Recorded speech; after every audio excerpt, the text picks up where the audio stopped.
Assalamualaikum warahmatullahi wabarakatuh. Perkenalkan, nama saya Ayu Widya Putri, NIM 2101421080. Di sini saya akan mereview jurnal kajian psikolinguistik untuk memenuhi tugas akhir mata kuliah psikolinguistik. Saya akan mulai dengan deskripsi isi jurnal. Nama jurnalnya yaitu Jurnal Polingua, volume terbit 2, tahun terbit 2013, ISSN 2252, strip 4797. Jumlah artikel 1. Selanjutnya deskripsi setiap artikel. Judul artikel yaitu pemulihan bahasa kanak-kanak akibat pengaruh film kartun, suatu tinjauan ke psikolinguistik. Penulisnya Lady Diana Yusri dan Titin Ritmi. Latar belakangnya, bahasa yang digunakan kanak-kanak menarik untuk dikaji.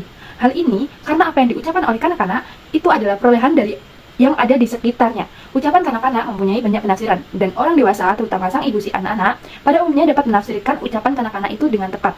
Tujuan penelitiannya yaitu untuk mengetahui bahasa-bahasa apakah yang diperoleh anak khususnya yang sudah memasuki usia sekolah dasar ketika menonton film kartun yang ditonton oleh kanak-kanak seperti film SpongeBob, Upin Ipin, dan Dora the Explorer. Dalam artikel ini, teori-teori yang digunakan yaitu 1. Pemerolehan bahasa berkenaan dengan bahasa pertama, sedangkan pembelajaran bahasa berkenaan dengan bahasa kedua. KR tahun 2003, halaman 167. Yang kedua, Louis Bloom dalam KR tahun 2003, tahun 2003 halaman 172 mengatakan bahwa ucapan kanak-kanak mempunyai banyak penafsiran, dan orang dewasa, terutama si ibu kanak-kanak, pada umumnya dapat menafsirkan ucapan kanak-kanak ini dengan tepat.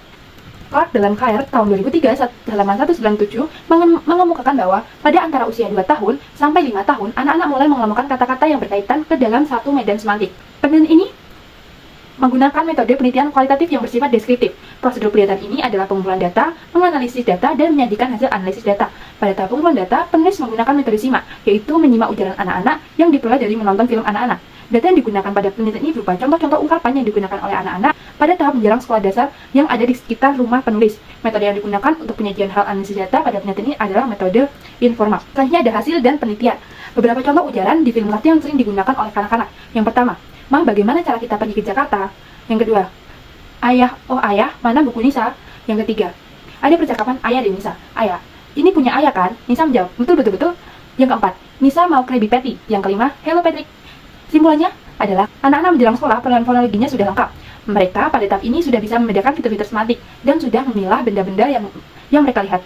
Film kanak-kanak yang berbahasa seperti bahasa pertamanya juga mempengaruhi pemulihan bahasa anak-anak. Peran orang tua sangatlah menentukan pemulihan bahasa anak. Orang tua sebaiknya memilih tontonan yang baik, terutama bahasa yang baik bagi anak. Nah, selanjutnya ada penilaian terhadap jurnal. Keunggulan jurnal ini yang pertama adalah ada kegayutan antar elemen. Setiap penjelasan yang diuraikan oleh penulis di dalam jurnal memiliki keterkaitan antara sub-sub penjelasnya, seperti antara psikolinguistik dan perubahan bahasa pada kanak-kanak memiliki keterkaitan dengan judul penelitian. Yang kedua, originalitas temuan.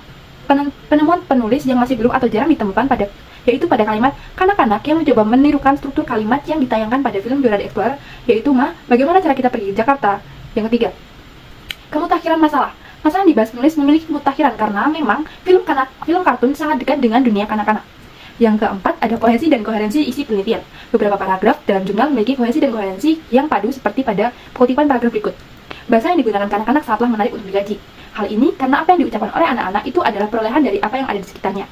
Perolehan bahasa atau akuisisi bahasa adalah proses yang berlangsung di dalam otak kanak-kanak ketika memperoleh bahasa pertamanya atau bahasa ibunya. Pemulihan bahasa biasanya dibedakan dengan pembelajaran bahasa.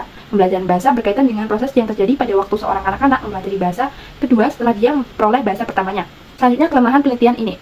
Yang pertama ada originalitas temuan. Temuan yang ditemukan oleh penulis merupakan temuan yang sudah umum didapatkan di kehidupan sehari-hari. Bukan hanya di lokasi penelitian menemukan di kehidupannya, anak-anak umurnya sudah diketahui seperti bahasa film pada Upin Ipin, yaitu tentang kata betul-betul. Dan kedua, kemutakhiran masalah. Tidak terdapat kemutakhiran masalah dalam jurnal ini karena sumber masalah yang dikaji oleh penulis ruang lingkupnya sangat kecil. Jadi tidak terdapat kemutakhiran masalah. Yang terakhir, adanya ketidakkohesi dan koherensian isi penelitian. Terdapat ketidakkohesi dan koherensi dalam paragraf berikut karena penulis tidak mencantumkan sebuah bagian metode penelitian dan menjadi digabung dengan subbab judul dengan pendahuluan, yaitu pada kutipan paragraf berikut ini.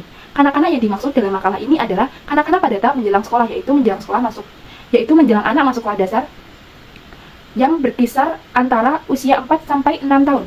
Penelitian ini adalah penelitian kualitatif yang bersifat deskriptif. Prosedur penelitian ini adalah pengumpulan data, menganalisis data, dan menyajikan hasil analisis data. Nah, itu tadi review jurnal yang dapat saya sampaikan. Sekian dari saya. Wassalamualaikum warahmatullahi wabarakatuh. See you.